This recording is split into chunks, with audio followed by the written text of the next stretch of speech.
bienvenidos, muchas gracias por venir. Qué mal deben estar las ofertas de ocio en esta ciudad para que tanta gente haya venido aquí a escucharnos, a este y a mí. Pero bueno, se agradece mucho. Y sí, levántale un poco el volumen sin llegar al berrido. Exacto. ¿Para dónde? Ah, voy. Bien. Para que se vea mi bondad, me sacrifico por un espectador. Exacto. Aunque teniendo en cuenta los que somos, igual es el 8%. Pues nada, yo creo que vamos a estar aquí un ratito hablando con el amigo Manel. Yo creo que tómenselo como una sesión de terapia de estas de 50 minutos. Luego yo creo que si alguien tiene ganas de preguntar cosas o comentar cualquier cosa que las haga. Pero vamos a ver si conseguimos hacer un pequeño retrato del personaje. Empezando quizás por el principio, por lo menos por mi principio, que es cuando yo le conozco. Digamos que yo conocí a este hombre allá por el Paleolítico Inferior, debe ser 1978. Sí. Cuando tú y Pazos montabais, yo os fui a ver, porque yo escribía en la Guía del Ocio y vosotros acababais de inaugurar lo de los bailes selectos. Exacto. Que era una propuesta realmente curiosa. Yo sabía que tú ya habías tenido una breve etapa conceptual, que en aquel momento pintabas, compartías estudio con Fernando Mejías, si no recuerdo mal. Sí. Y bueno, recuerdo que, en fin, seguramente sí, nuestra amistad como con Carlos arranca de esa época. Recuerdo que a mí me sorprendió bastante que dos tipos, en principio ajenos al mundo del ocio nocturno, se hubieran sacado de la manga una propuesta que funcionaba de la hostia de bien, ¿no?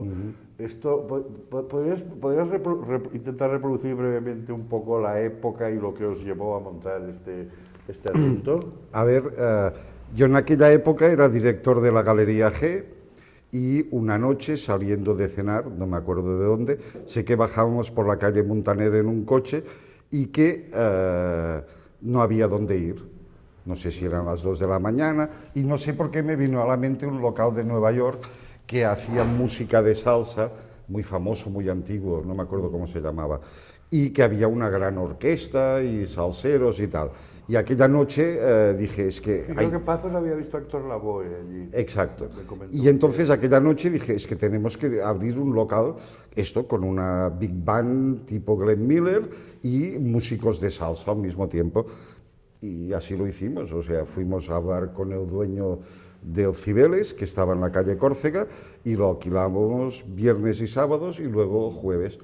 Y aquello fue una locura, porque luego se convirtió en una cosa muy normal, lo de que la gente alquilara locales ya existentes para eventos especiales semanales, bueno, pero en la época era bastante inusual. No, hombre, sí, claro, en el momento que lo hicimos aquello, primero que tuvimos que montar una orquesta, o sea, no habían orquestas tipo Big Band entonces, con aquellos repertorios. Bueno, fuisteis a buscar a Raúl del Castillo. Bueno, para el tema de música latina, salsa, cogimos a Raúl del Castillo, que era un cantante famoso en los años 50, que se dedicaba a vender casetes en los mercados de toda Cataluña. No, si estaba a lo mejor de cada casa. A la Celia, a Celia Cruz no, perdón, a la... ¿Cómo se llamaba nuestra negra?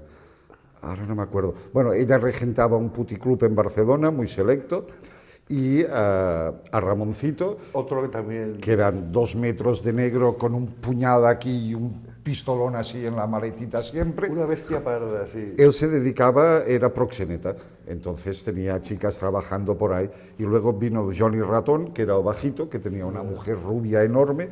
Y este no me acuerdo, Johnny Ratón. Sí, hombre, eso que tocaba las timbalas. Vale. Era uno bajito. Bueno, de Ramoncito, sí, porque una noche se me ocurrió decirle que la salsa de puertorriqueña de Nueva York me gustaba. Se le cruzó el cable, hombre, claro, me dijo que la única auténtica era de cubana, Cuba, claro. No sacó la navaja de milagro. Bueno, tuviste suerte. Sí. Bueno, pero... Estábamos en el Talleres Tejeda, aquel local tan respetable. Sí, claro. Sí. Bueno, pues esto fue una locura que, mira, que durante muchos años funcionó la mar de bien. Varios. Sí, 4 o 5 años estuvimos con el Cibeles, sí. Sí. Bueno, son cosas que se hacen en el momento y ya está. ¿Que fue también una época del Café del Sol? ¿O digo, bueno, para acabar ya un poco con tu faceta? No, yo antes había reabierto un bar que es de 1860 en la calle Joaquín Costa, detrás del Magma, que se llama Magma, que se llama Bar Almirall, sí, que lo inauguramos con 24 sopas Campbell originales de Warhol y 12 miraldas sobre carteles de la guerra, de la Segunda Guerra, no, de la Primera Guerra Mundial, que él había trabajado encima. Y luego ya cuando Cibeles ya tenía el Café del Sol también. Es que claro, la vida de un artista es muy dura, entonces para comer uno tenía que sacar el dinero de la forma más fácil posible, y a mí me dio por abrir locales, o sea, bares, restaurantes, salas de fiestas, bueno, o que en teoría llevaba poco trabajo. Bueno, ya. Hombre, yo tengo la teoría psicoanalítica, corrígeme si me equivoco, de que yo cuando te conocí me pareció que formabas parte un poco de la misma clase social que Pazos, o así en el sentido alta burguesía. Estaba, digamos, si eras un intruso, el papel lo hacías de puta madre, porque luego me explicaste que no, que tu padre era limpiabotas, que a veces no había un duro, que te enviaban a cenar a casa de la tieta. Claro. Y entonces pensé, una infancia de estas, digamos que te convierte, quieras que no, en un superviviente, ¿no? O sea, es algo que tú hayas tenido claro. Yo tuve una siempre. infancia muy feliz, o sea, es decir, no. O sea, para mí todo esto era normal. A mi padre lo fusilaron en el año 41, me parece. Lo condenaron a muerte y lo fusilaron, lo que pasa es que no se murió. O sea, la metralleta en el foso de Montjuïc barría a los presos, a los condenados a muerte, y mi padre y un comisario político del Puma, amigo suyo, fracciones de segundo antes se tumbaron al suelo. Entonces, cuando los metieron en el carro de los muertos para bajarlos a Canantunis, saltaron del camión y los volvieron a apresar. Y mi padre se tiró 18 años en la trena. Joder. Pero como que además era, ¿cómo se llama esto?, poliomelítico de brazo y pierna, él solo disponía de una mano, entonces se tuvo que ganar la vida haciendo de limpiabotas. Pero yo tuve una infancia muy feliz, y además yo lo que tenía claro desde que tenía 14 o 15 años es que yo no era de Barcelona, ni catalán, ni español, que yo tenía alma de inglés, o sea, de Swing London, o sea... Idioma que no has aprendido en tu vida. No, nunca. Hombre, ¿cómo? ¿Para qué? ¿Para qué? Recuerdo un día que estábamos con no sé qué, que te preguntó, ¿tú hablas inglés? Y contestaste, yo, catalán y castellano y en prou feines. Exacto, claro. Entonces, Pero, lo tuyo es un anglicismo vocacional, digamos. sentimental de corazón, algo que se lleva muy dentro, o sea, no... No, eso sí que has tenido siempre un porte, digamos, un stiff upper lip, digamos, notable, ¿no? No lo sé. Pero no sé dónde lo has sacado, porque claro, socialmente tampoco vienes de una familia que digas, pagadme la Escuela de Bellas Artes. No, yo abandoné el colegio con 14 años porque me puse a trabajar. ¿Y no pasaste por ninguna escuela de arte? Nunca en la vida, Massana, en la vida, o sea, nunca. Autodidacta, No, totalmente. Totalmente en todo, Hasta claro. ese momento que me contabas el otro día, la epifanía a los 16, bueno, una sí. exposición de Miró, que es como Esto que sí. te cambiara la vida. Sí, yo tenía 16 años, fui a buscar a un amigo que estudiaba en la Escuela Massana y me encontré que en el edificio de enfrente de la escuela, ahí lo que era el antiguo hospital de la Santa Creu, y había una exposición de un señor que se llamaba Joan Miró, que yo no sabía ni quién era. Esto fue en el año 68. Y entré a ver aquella exposición y fue realmente como si me iluminara una virgen. O sea, salí de allí absolutamente, la palabra correcta no sé cuál sería. Enlluernat. Sí, o sea, no tocaba de pies en el suelo. Y al día siguiente me encerré en la Biblioteca de Cataluña, que es otro edificio anexo, y allí me tiré, creo que 2 meses leyendo todo lo que pude leer en catalán o castellano sobre Joan Miró, sobre los surrealistas. Bueno, y allí hice una inmersión en un mundo del arte que me ha durado toda la vida.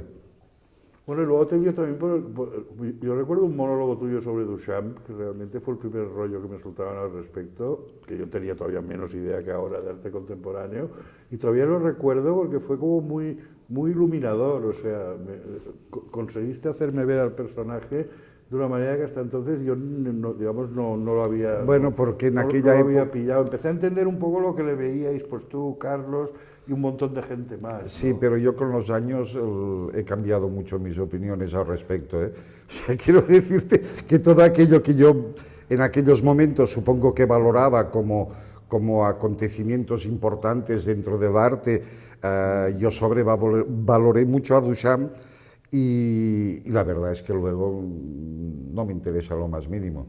Pues quizás el conceptual in toto es lo que no te interesa ya para nada. O sea, este regreso al lienzo y tal.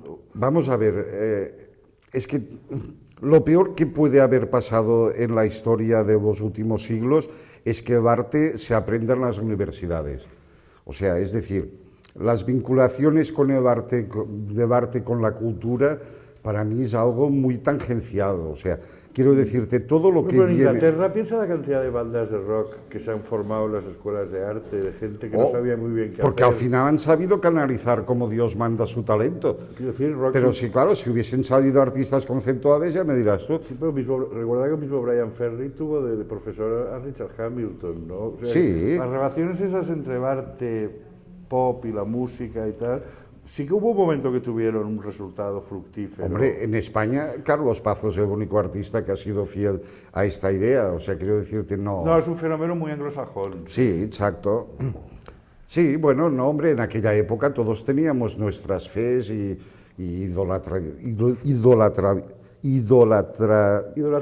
idolatrías personales, y en aquellos momentos, pues para mí Duchamp fue un descubrimiento, claro. Pero ahora ya no te lo miras con los mismos ojos. Hombre, es que yo ante un urinario solo soy capaz de ver un urinario. Me importa que ponga la palabra mut o que ponga lo que quieras. O sea, difícilmente puede... Mira, esto es lo mismo. En la Galería G hicimos las dos primeras exposiciones que se hicieron en España de Andy Warhol, ¿vale? En las dos exposiciones, una era la serie de Sopas Campbell y la otra Ladies and Gentlemen y unos cuadros hechos con Mick Jagger. Yo recuerdo de Mick Jagger. Vale, pues todos los cuadros que vendí en aquellos momentos fue una sopa Campbell que... No, la sopa Campbell la compró Jorge Furés, que murió muchos años después. Yo compré una de la serie Ladies and Gentlemen y a Carlos Pazos le vendí otro. Esto fue lo que se vendió en el año 76 en Barcelona de Andy Warhol. O sea, nada. Eran serigrafías auténticas, numeradas y firmadas, hechas aquel mismo año, y creo que valían 50.000 pesetas. O sea, Pazos no pagaba plazos durante un año, y yo, como que era el director de la galería, creo que no pagué nunca. Dije, ya voy iré pagando, cada mes me descontáis algo, pero me parece, no tengo muy claro que yo lo... El viejo y eficaz sistema ya lo trobaremos. Exacto, A veces sale bien. Pero quiero decirte que en esta época es que nadie quiso comprar un Andy Warhol. Y quien los acabó vendiendo todos fue Chiqui Abril en la Galería Boades de Madrid. Pero claro, 7 u 8 años después, en plena movida. Sí, bueno, que es la época cuando Vijande, el difunto Exacto. Vijande, trajo a Warhol a Madrid. Exacto. Que fue poco Exacto. antes de la muerte del artista, me Sí, parece. sí, pocos meses antes, sí. Sí. Warhol sobrevivió a Babel y Solanas, pero no Exacto. a Mario Vaquerizo, ¿verdad? Comprensible. Exacto. Entonces, volvamos para atrás. Entonces, en la época esa, digamos, que estás un poco de empresario y de artista, es que no recuerdo muy bien cómo compatibilizabas la faceta de Cibeles Café del Sol con tu obra, digamos, o la tenías un poco abandonada. No. Vamos a ver, yo soy una persona que siempre he tenido un grave problema con las mañanas, ¿vale? O sea, me despierto temprano, o sea, yo a las 7:30 me despierto, pero yo antes del mediodía soy incapaz de trabajar en nada concreto. Yeah. O sea, tardo horas en fumarme mis pitillos, cafés con leche, me cuesta mucho. Entonces, por las mañanas atendía lo que eran los negocios y a partir de después de comer me dedicaba a pintar. Por esto al final ya no tenía ni estudio, o bueno, lo tenía para almacenar obra, porque pintaba en el comedor de mi casa siempre. Pero es que claro, incluso con luz artificial podía pintar hasta las 2 o 3 de la mañana. O sea que es una pintura muy doméstica, por esto son formatos pequeños, bueno. No, pero también recuerdo por ejemplo la época de Cibeles y también las noches eran largas, porque Claro. salíamos de allí en plan, yo me sentía como si hubiera entrado en el círculo íntimo del Gran Gatsby, Hombre. Acabábamos los Happy Few o los gorrones, que suena peor, pero era más adecuado. Solíamos acabar en el bocacho o algo. Hombre, es que... Aclárame una duda. Pazos insiste en que un día me pasó un fajo de billetes y que yo tiré al aire. Sí, en medio del bocacho, sí. Hombre, es que claro, en esta época... No lo recuerdo. Yo me acuerdo que salía en los bolsillos, llevaba igual 200.000 pesetas. Billetes arrugados. Claro, hombre, toda la gente que pasaba por taquilla. Era bonito, toda la gosdivina, sí. Dándose de hostias para pillar un billete. Claro. No, pero esto es cierto, o sea...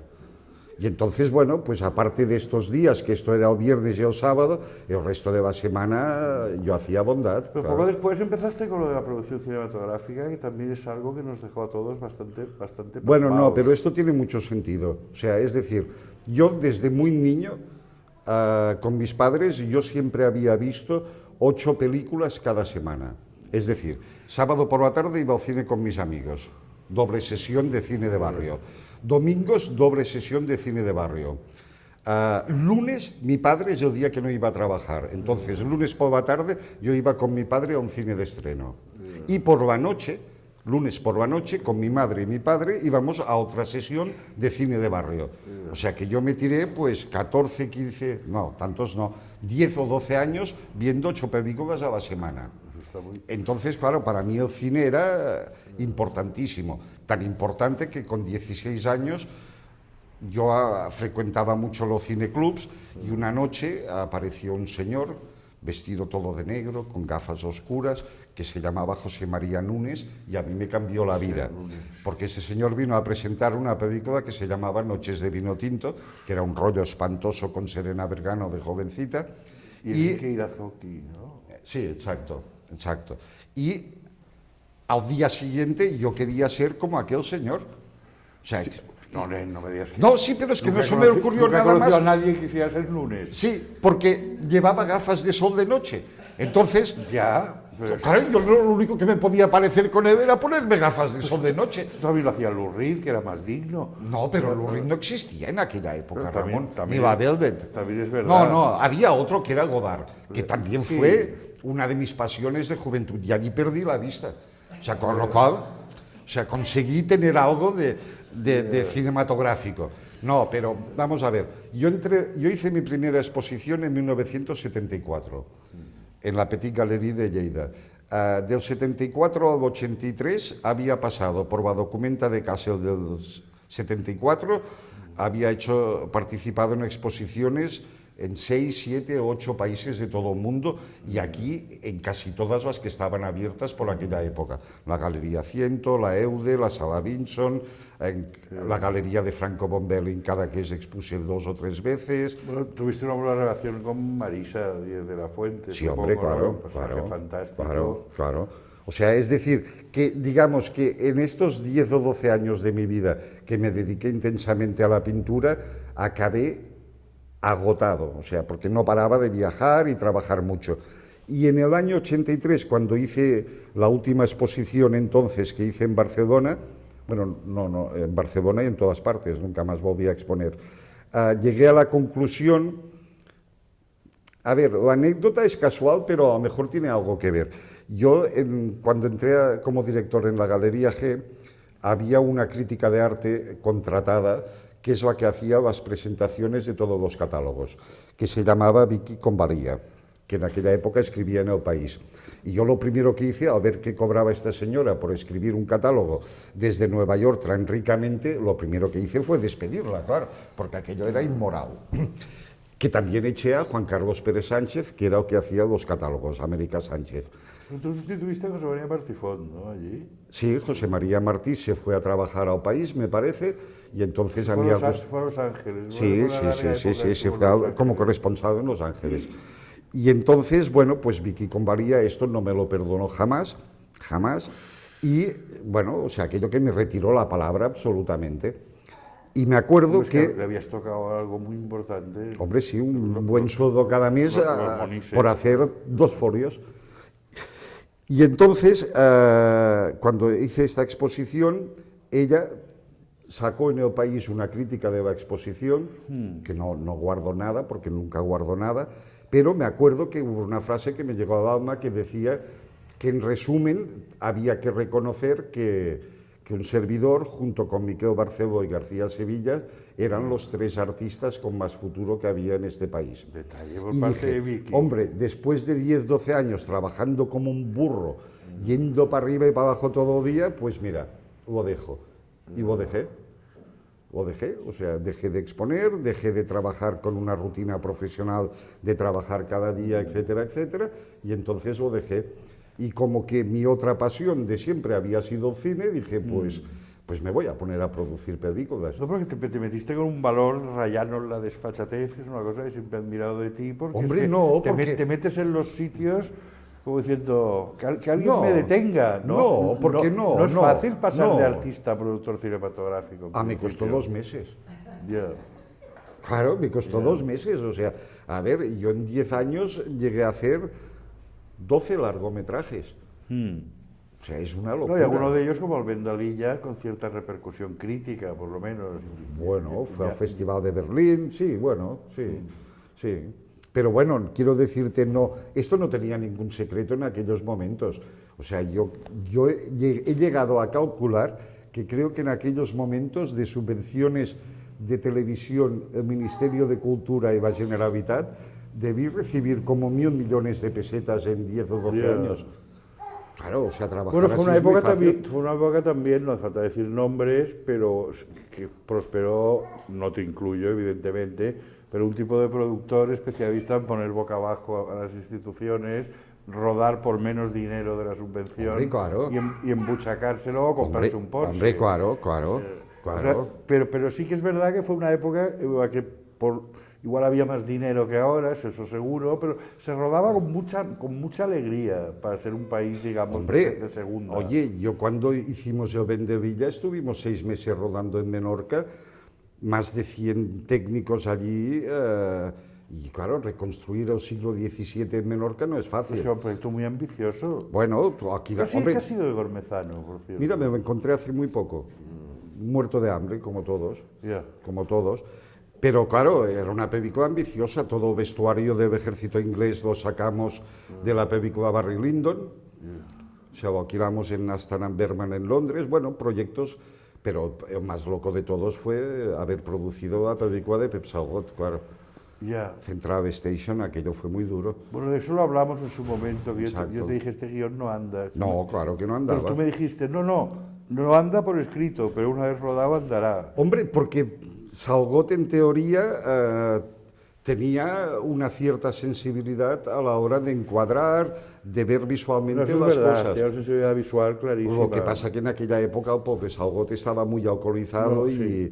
y fue un drama tremendo, pero bueno, que en aquellos momentos todo esto resultó muy fácil.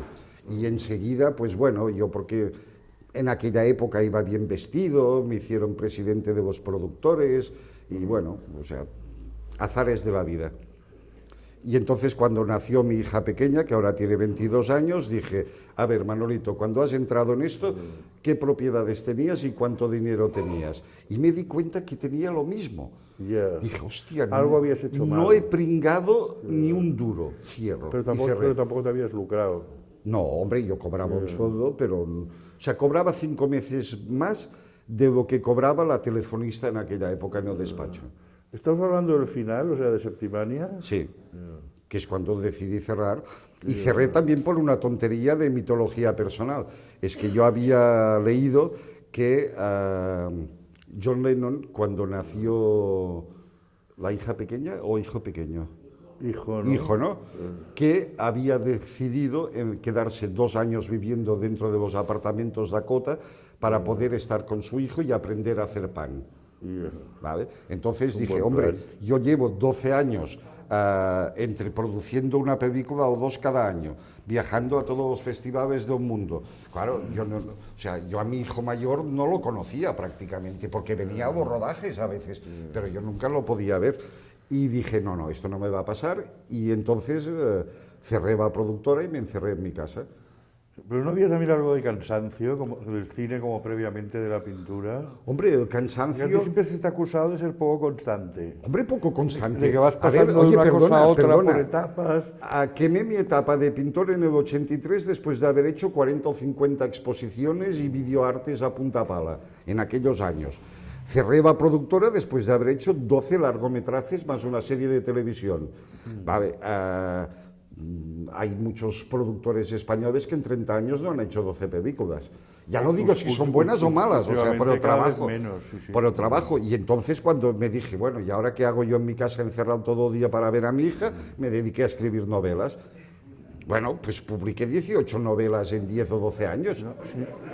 No, que esto también era pasmoso porque cuando estabas en el cine, a veces que quedábamos en teoría para levantar algún proyecto de aquellos que nunca levantábamos, pero yo siempre te decía, no sé, yo te lo escribo, Manel, pero escríbeme una sinopsis, y tú siempre me decías, no, yo no sé escribir. Yo no sé escribir, vamos no tengo ni vamos idea. a comer y te lo cuento, y luego te cascas 18 novelas para niños. Sí, no, para niños no, juveniles, bueno, novelas de juveniles. 14 a 18 años. Bueno, es igual, pero quiero decir que la vieja de 250 páginas cada una. La vieja claro. patraña de yo no sé escribir era mentira.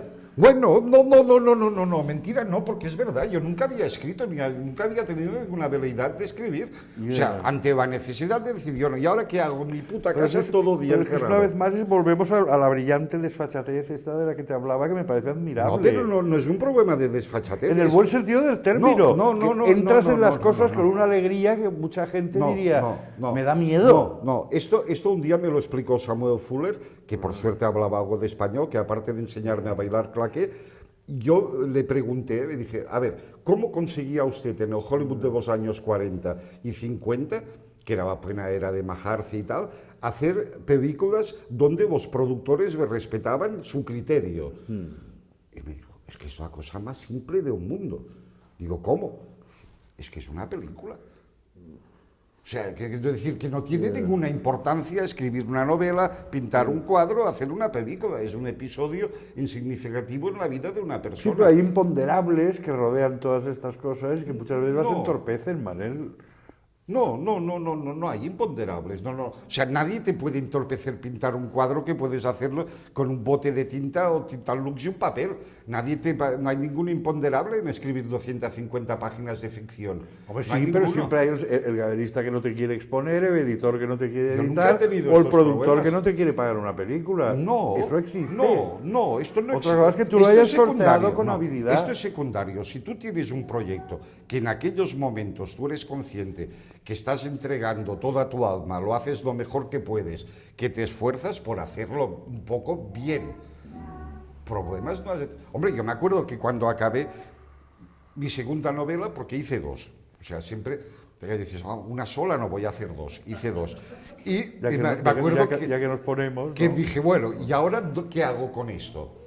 Y me fui a una editorial que era del Grupo Z. Y tuve la suerte que el señor, aquel bajito, enano, como un poco Quasimodo, me reconoció. Dice, ¿tú hiciste la mili en Palma de Mallorca en el batallón de ingenieros? Digo, sí. Dice, ¿no te acuerdas de mí? Digo, no. Dice, yo era el violinista que tocaba en la biblioteca. Ya, claro. O sea, yo conseguí un permiso que me libraba de todo servicio para pintar un gran mural en el comedor del cuartel. Porque antes que yo ya lo había hecho yo, Robert Llimós, unos pocos años antes. Y dije, hay uno de Llimós, ahora voy a hacer otro. Pero claro, me encontré que el bibliotecario era violinista de la Orquesta Sinfónica de Barcelona, que era más jovencito, y le dejaban ensayar en la biblioteca. Bueno, pues este chico se leyó las dos novelas y me dijo, oye, mira, no te voy a engañar, esto es una porquería enorme, esto no te lo va a publicar nadie. Digo, vale, dime cuál es la mejor editorial de España para novela juvenil. Dice, hombre, sin duda alguna, Anaya. Editorial Anaya de Madrid, que lo lleva una latinoamericana que se llama Norma Sturniolo, que es muy exigente. Digo, vale, gracias. Todas mis novelas las ha publicado Anaya, en castellano, Pero todas. tú te hiciste con un agente previamente. No, perdona, yo cuando firmé con Anaya no te...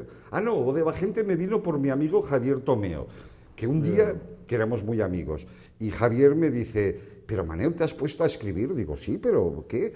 Dice, hombre, pero te has de buscar un agente. Digo, pero ¿cómo quieres que yo tenga un agente? Y me presentó una chica de Planeta que era amiga mía de hacía muchos años, pero yo no me acordaba de ella, y esta me recomendó a Mercedes Casanovas. Entonces un día me fui a hablar con Mercedes Casanovas y sí, me ficharon. Ya está. Pero quiero decirte que que yo llegué a escribir 3 novelas en un año de 300 páginas. Luego pasaste, o intentaste, que creo que es una cosa un poco work in progress, pasarte a la literatura para adultos con un thriller, ¿no? Esto es una espina que tengo en el corazón, sí, porque después de haber escrito 12 o 13 juveniles y que se vendían todas muy bien, porque mira, la verdad es que yo sigo ganando dinero con estas novelas. O sea, que los contratos son de 10 años y se han renovado casi todos, porque se siguen vendiendo. Me envalentoné y dije, bueno, pues ahora que me es tan fácil voy a hacer para adultos. Hice una primera, a mí me gustaba mucho, empecé una segunda y entonces me encontré con problemas de gestión editorial. O sea, que en catalán la quería una editorial, pero pretendía que yo la escribiera en catalán, lo cual me negé en rotundo. Bueno, problemas, y entonces ya llegué a un punto que dije, bueno, pues se acababa de escribir.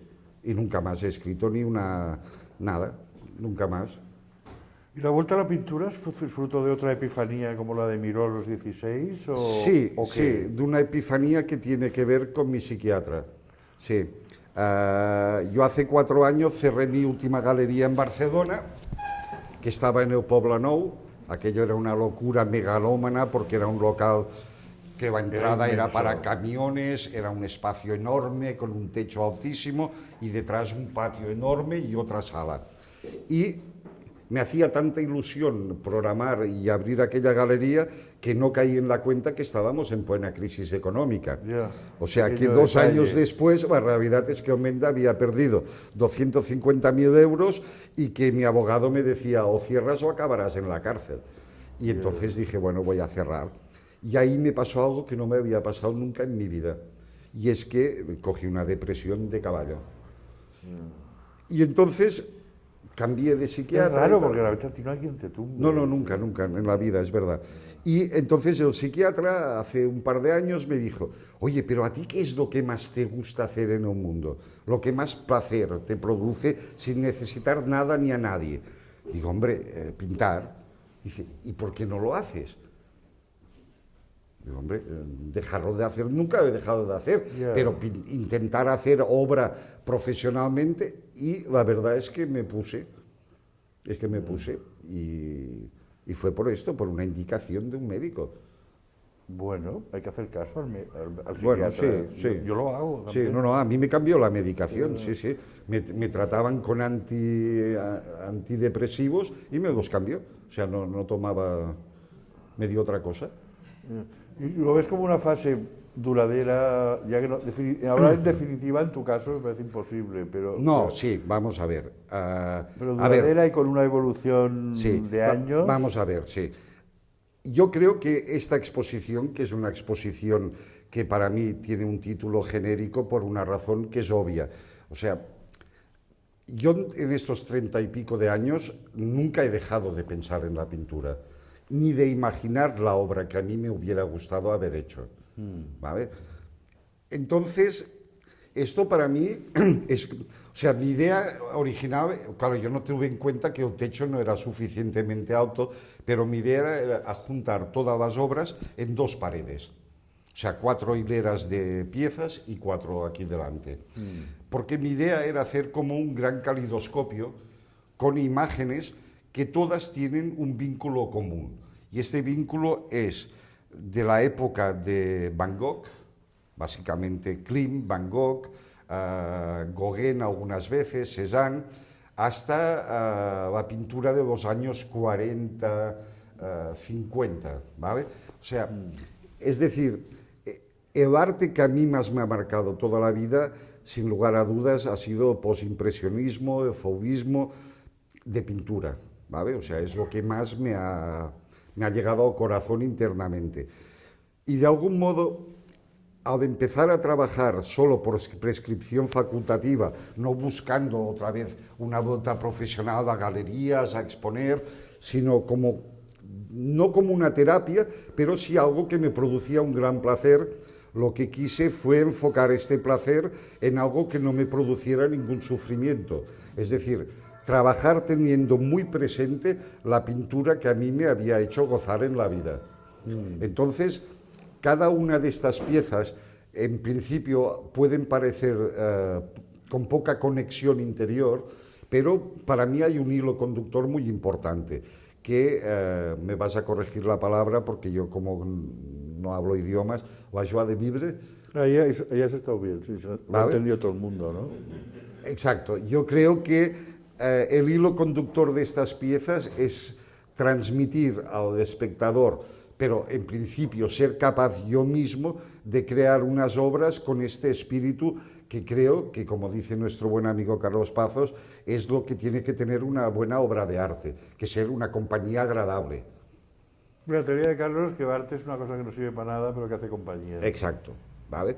Bueno, pues de algún modo esta ha sido la idea motriz de todas estas piezas, o sea, hacer una pintura muy colorista, con resonancias de artistas que todos conocemos, transgrediendo absolutamente la obra, ninguna está inspirada en ninguna obra en concreto, pero las atmósferas, etcétera, y sobre todo dando este giro para mí tan importante que es darle mucha vida al color, o sea, que el color sea esencial y que transmita esto, ganas de vivir, la alegría de vivir.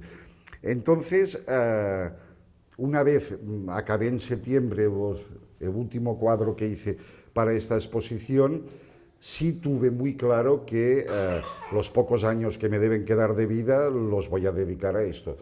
Pero entre otras cosas, porque puedo seguir pintando en el comedor de mi casa, cosa que es muy cómoda, y bueno, y es que me hace muy feliz hacerlo. Y sobre todo porque no trabajo con los perjuicios que suelen trabajar los artistas cuando alcanzan cierta edad, que es aquello de no salirte de los parámetros de tu obra. O sea, a mí me da lo mismo hacer un cuadro que cuando lo ve mi hija, lo primero que me dice es que te has tomado un ácido. Digo, Julia, no, tu padre no se droga. Ya pero, no, bueno, deberías decir. Bueno, claro, pues ahora. Entonces, claro, o sea, me da lo mismo hacer esto que hacer aquel bodegón muy convencional que casi podría ser posimpresionista. O sea, porque para mí todo forma parte de este conjunto de pintura, de mis vivencias, que para mí es importante. Entiendo. ¿Eres consciente de que esto es un riesgo en España y en Barcelona? O sea, hay un tipo de público y de galerista que quiere siempre el mismo cuadro del mismo autor. Sí. Todos conocemos unos cuantos artistas que han evolucionado más rápido que el galerista y que el público y que de repente no venden nada porque la gente quiere que hagan cosas como las que hacían 5 años atrás. Aquí hay un señor que es amigo mío, que se llama Carlos, que hoy ha publicado una cosa en Facebook diciendo que ya nos contarás cómo eres capaz de, en un año, variar con tantos registros como Picasso tardó 60 en hacerlo. Porque Picasso es un artista que se le conoce mundialmente precisamente por ir cambiando de registros en su obra.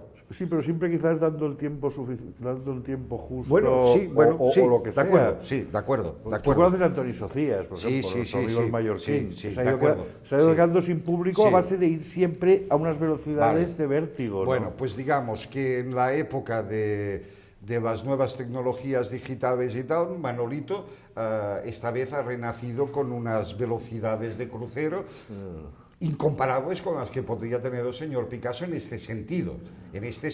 Pues también es tu carácter entregado y compulsivo. Exacto. Cuando te metes en algo, te claro, metes bueno, es que claro, hay mucha gente que me dice, pero ¿cuánto has tardado en hacer estas 60 piezas? Digo, apenas 2 años. Pero claro, 2 años míos son 2 años de una intensidad brutal. Son horas y horas. Hombre, claro, día, o sea, me tocaban las 3 de la mañana perdiendo la vista con un foco allí trabajando. O sea, claro, o sea, por esto es lo cómodo poder trabajar en el comedor de tu casa o en la cocina. O sea, que puedes hacerlo a horas intempestivas, o sea. ¿Tu propia ciudad te ofrece algún estímulo como artista? ¿O cómo situarías tu relación con Barcelona en cuanto a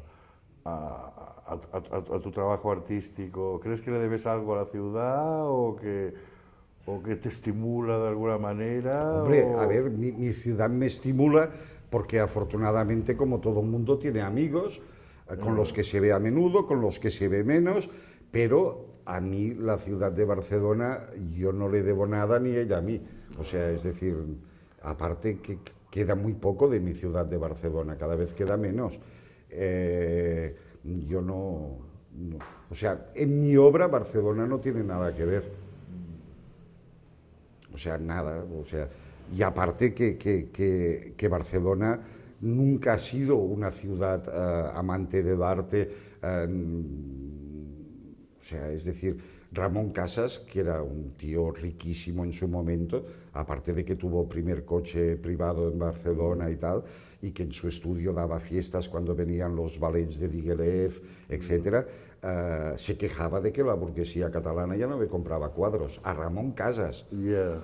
O sea, y esto ha perdurado desde entonces hasta nuestros días. Bueno, es que tenemos una burguesía quizás que ha ido muy a peor, ¿no? O sea, quiero decir, si los abuelos intentaban devolver algo de lo que explotaban, pues No lo sé. fabricando para la música, aunque luego viniera el nieto y lo robara todo, pero quiero decir que ahora ya no se preocupa como de devolverle nada a la sociedad, ¿no? A ver. Es we make money and that's it. A ver, sí, o sea, es decir, yo no puedo juzgar lo que yo no he vivido, o sea, ¿de acuerdo? O sea, yo el único momento floreciente que he visto a nivel de galerías y de arte en Barcelona fue precisamente 10 años de la muerte de Franco.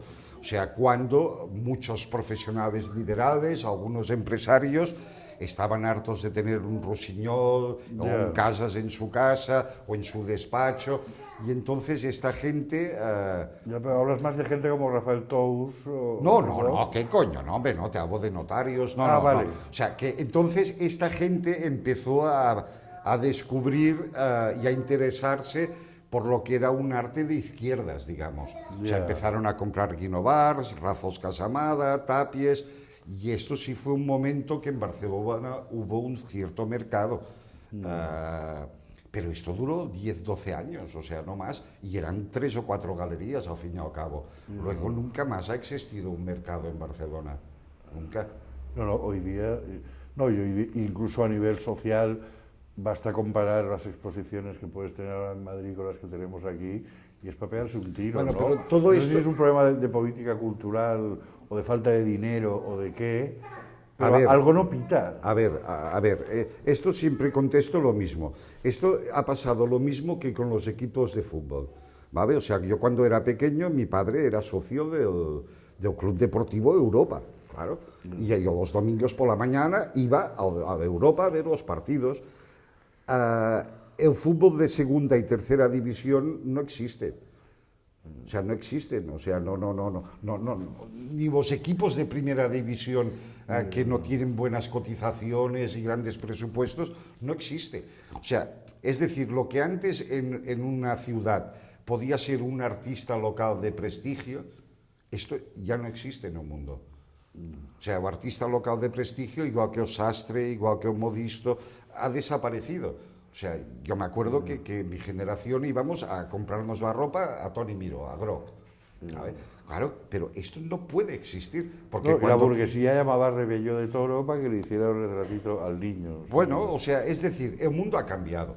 Entonces, todo lo que es local no interesa, porque la gente que tiene medios económicos y posibilidades, prefieren ir más a una feria internacional en Miami, en Basilea, donde sea, comprar allí, están invitados por las galerías de allí, bueno, o sea, el concepto de arte local o producto local es algo que está denostado, o sea, es decir, son los efectos lógicos de la globalización, o sea, entonces no, es algo que tiene que desaparecer. Sí, pero que quizás se podría hacer algo más de lo que se hace para que esta ciudad ocupara un lugar un poco más destacado del que ocupa en el panorama, digamos, artístico, ¿no? En lo que son exposiciones, este tipo de cosas. A ver, ¿no? tengo la impresión de que vamos de mal en peor. A ver, yo creo que Barcelona tiene lo que se merece. O sea, es decir, si tiene unos políticos corruptos, si va a tener más, eso que nos merecemos, o sea, lo hemos votado nosotros. O sea, es decir, y a nivel de cultura exactamente lo mismo. O sea, cuando la gente, yo veo por Facebook que se queja, ha cerrado la librería tal. Coño, pero si ¿cuántos libros has comprado en esta librería los últimos 10 años? Nos gusta mucho llorar. Bueno, pues es esto, o sea, en estos momentos, o sea, yo creo que Barcelona tiene exactamente lo que se merece, ni más ni menos. O sea, quieres ver, o sea, yo cuando quería ver artes me tenía que ir a París, me tenía que ir a Londres, y no como ahora que un vuelo vale 60 euros, no, antes valía una pasta, y para ir a ver películas me iba a Perpiñán en un autocar que tardaba 4 o 5 horas. Pero por eso te digo esto, que de la muerte de Franco hacia aquí hemos tenido como 40 años para construir un panorama un poco mejor del que tenemos. Hombre, pero con los gobernantes que hemos tenido, ¿qué Bueno, pero panorama quieres que sea? algo tendrá que ver también la llamada sociedad civil, ¿no? La sociedad civil, desde el momento que Pujol gobierna y luego Tripartit, la sociedad civil no ha destacado por nada en ningún momento. Es que esto es un invento, la sociedad civil.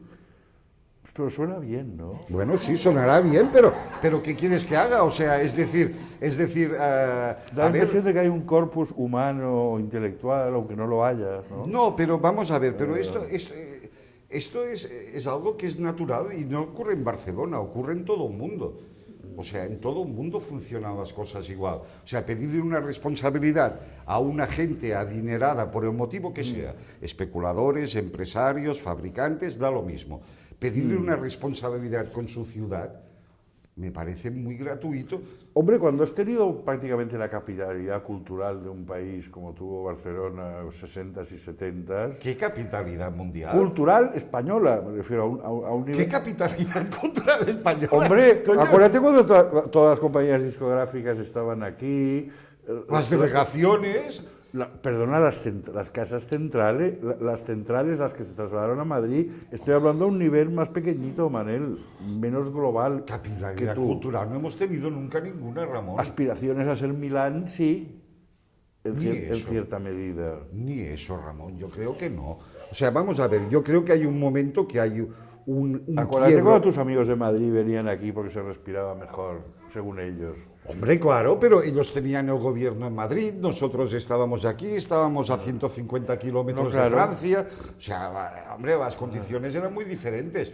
Pero hay un momento que es después de la Guerra Civil, donde a finales de los 60 surge una cultura más de izquierdas otra vez, culturalmente hablando, y esta izquierda lo que hace es romper todos los vínculos posibles con unas familias más de derechas. Y esto existe desde entonces, o sea, han pasado 50 años y esto sigue exactamente igual. O sea, es decir, son cosas que no cambian nunca. Entonces, bueno, cuando la cultura se decanta más hacia valores y morales de izquierdas, pues deja de interesar mucho más a la gente que no lo comparte estos ideales. Y esto me parece la cosa más normal del mundo. O sea que... Vamos a ver, yo este orgullo que pueden sentir algunos ciudadanos de Barcelona pensando que Barcelona ha sido... Oye, no, Barcelona nunca ha sido nada más que lo que es. O sea, y desde que el gobierno cobra impuestos y maneja el dinero como quieren, pues lógicamente no han hecho nada bien hecho, jamás. Ni lo hará nadie. Sí, pero que yo creo que a principios de la transición sí que se podía haber entrado un camino que no es el que se tomó, que quizás nos podría haber llevado en otra dirección. Hombre, salieron cosas interesantes, o sea, salieron, pero, a ver, es que aquí han sucedido varias cosas, o sea, es decir, con la transición entran los descamisados en el gobierno, lo que hacen es forrarse, ¿vale? Y en Barcelona vivimos un poco alejados de esto, pero es que Barcelona es una ciudad de provincia muy pequeña y lo ha sido siempre. Con pretensiones. Sí, hombre, claro, con pretensiones. O sea, yo tengo amigos que te hablan de underground barcelonés y dices, pero ¿qué es esto? No, fue divertido, pero tampoco... ¿Pero éramos 12 amiguetes? Éramos 4, sí. 12, como 4. Mucho 12. 12. Yo me acuerdo que cada día que cogía el tren de Sarriá, me encontraba con uno con unas melenas largas, mucho más largas que las mías, y que el chaval me hacía así, y claro, yo me hacía así. Yeah. Y esto durante meses. Y un buen día hablamos y me llevó a un palomar que tenía como estudio en la calle Escudillers, pero un palomar lleno de palomas, que lo habían alquilado, para dejarme escuchar un disco de Santana. Yo, pobre tío, allí flipado. Pero, ¿qué coño No, es si aquí esto? está identificado el primer hippie, en serio. Era Ernesto Carratalá, dibujante del Víbora, Sí, pues bueno, pues... conceptuado como el primer hippie Bueno, del que pues se tuvo estamos hablando noticia. de 12, 20 personas, 30, o sea, nada significativo, o sea, nada significativo. Y ahora, pues, ahora es el vacío cultural más grande que ha existido nunca. O sea, museos que no va nadie. Unido a la crisis económica, al hambre generalizada, también la cultura. Cuando la gente no tiene para comer, el primero que pringa son las cosas inútiles que hacen compañía, como Hombre, el arte. perdona, hay mucha gente que sigue viviendo en la Generalitat y en las instituciones gracias a no manejar presupuestos para cultura, ¿eh? Ya, pero es que estos son los más ahorrativos habitualmente. Bueno, sí, claro, pero hay mucha, ¿eh? Hay Y mucha. últimamente hay mucha fianza que pagar y... Bueno, sí, sí. Bueno, yo creo que la cultura en ningún lugar del mundo tendría que estar subvencionada. Si se En puede ningún evitar, lugar del si se mundo. puede evitar, estoy En de ningún acuerdo. lugar del mundo. O sea, en ningún lugar del mundo. Otra cosa es la enseñanza. ¿Vale? La enseñanza es una cosa que no discutiré jamás. Pero la cultura, que a ti te subvencionen como le subvencionaban al Flotats 5 veces más de lo que valía una entrada del teatro, recibían 5 veces más de subvención, dices, oiga, quien quiera ir a ver teatro, que se lo pague. O sea, quien quiera comprar un libro, que lo pague, quien quiera comprar un cuadro, que lo pague. O sea, yo creo en el libre mercado absolutamente, y no creo que ni el cine, ni la televisión, ni ningún aspecto Sí, de pero la tampoco cultura te puedes esté cargar del subvencionado. todo una cierta obligación moral de los poderes fácticos en pro de la educación y la cultura, por así Es que la decir. educación poco tiene que ver con la cultura, tal como estamos hablando ahora. Van juntas, Manel. Una cosa lleva a la otra. Perdona, a mi hija nadie le hizo leer un bestseller de Grisham ni de nadie, o sea, en el colegio. Entonces, ¿por qué de subvencionar la cultura? Bueno, si metes a Grisham en la cultura... Bueno, hombre, veo pues muy claro que lo es. Te veo muy generoso, pero seguro que se tragó el manuscrit del Sagon Origen. Y mis libros... Bueno, eso es amor de hija, Hombre. eso dice mucho. No, mi hija no, es la única de clase que no se los leía. Ah, vale. No, hombre, no, nunca se leyó un libro mío, mi hija. ya me En está- 22 años jamás. Ya me extrañaba, ¿no? Jamás, no, hombre, no, mi hija siempre estuvo bien, pero los demás niños todos tenían que comprarlos.